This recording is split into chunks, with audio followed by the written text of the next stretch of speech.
Hello there, Linda here from Just for Tummies.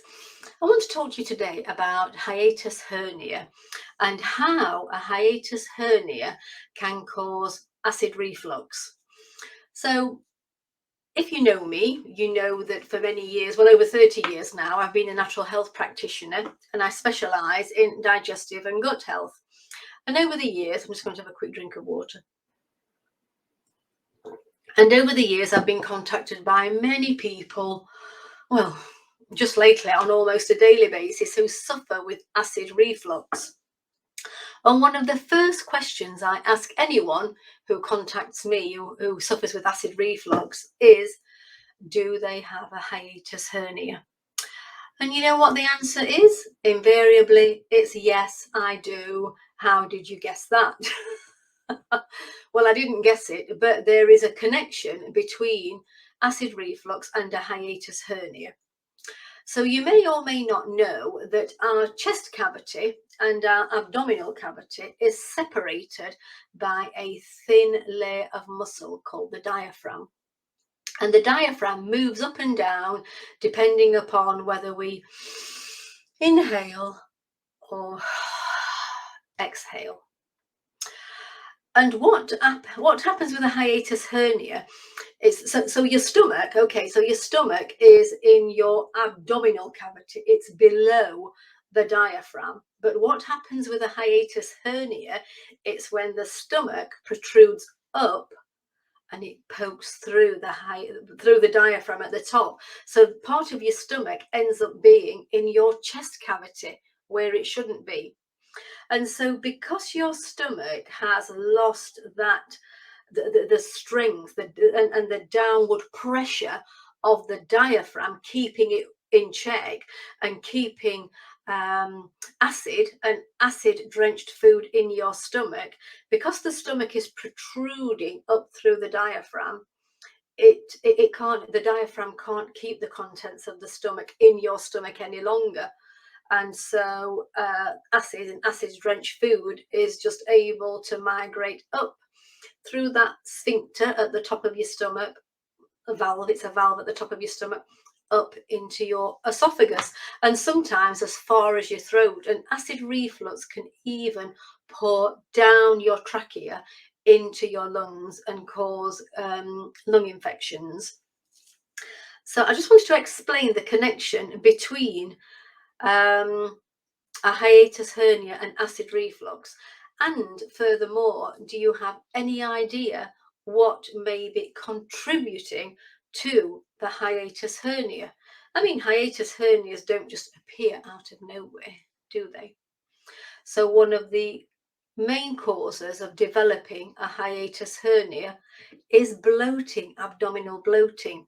So you have to remember that in your abdomen, you've got around 23 feet or so of intestines all coiled up in there. And if your intestines, if your digestive system is producing lots and lots of excessive gas, then what do you think is going to happen to those 23 feet or so of intestines? They're going to expand and stretch. So we see this in people who look bloated, don't we? So the bloating, the expansion, sort of comes out what's called anteriorly to the front, sometimes posteriorly to the back, and that can cause back pain. The bloating can push down onto your bladder and so cause frequency of urination. But also, this is where where it's connected to a hiatus hernia, the bloating can push upwards, up towards your diaphragm, up into your stomach. So the bloated intestines can easily put pressure on your stomach and push part of your stomach through the diaphragm into your chest cavity, thereby causing acid reflux. So it's very important, anyone with acid reflux, they need to be looking at tackling their bloating, because I haven't met a single person yet who suffers with acid reflux that didn't also get bloated, and bloated especially after food. So once you begin to reduce that bloating, you can then begin to take the pressure off the diaphragm, the pressure off your stomach, and the stomach can just fall back below the diaphragm into the abdominal cavity. It can drop from the chest cavity into the abdominal cavity, and then the diaphragm just closes tight, and that stops the acid reflux and the acid drenched food from pushing up into your esophagus. So I hope that makes sense. So as I said, just to recap, a big connection between bloating, hiatus hernia, and acid reflux. Once you begin to reduce that bloating, it takes the pressure off the stomach, it stops the acid reflux. I'm not saying this happens in all cases, but in a lot of cases, if you can reduce your bloating, you can reduce your acid reflux.